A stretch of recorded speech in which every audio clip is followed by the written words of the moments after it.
Be sure to read and follow the safety guidelines to protect your computer from potential damage and ensure your personal safety.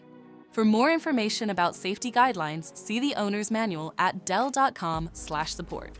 Before you begin, turn off the computer and disconnect all the attached peripherals.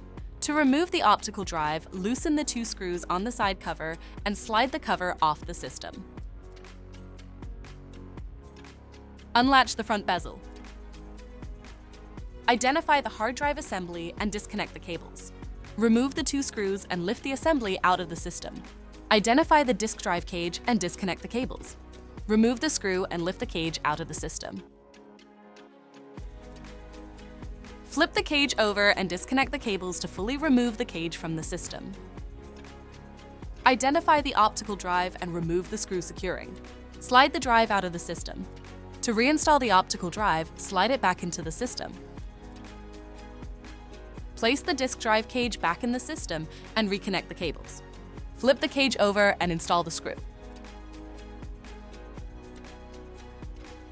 Reconnect the cables. Place the hard drive assembly in the system and install the 2 screws. Reconnect the cables. Relatch the front bezel and secure the side cover by tightening the 2 screws. For more information about your Dell system, visit dell.com/support.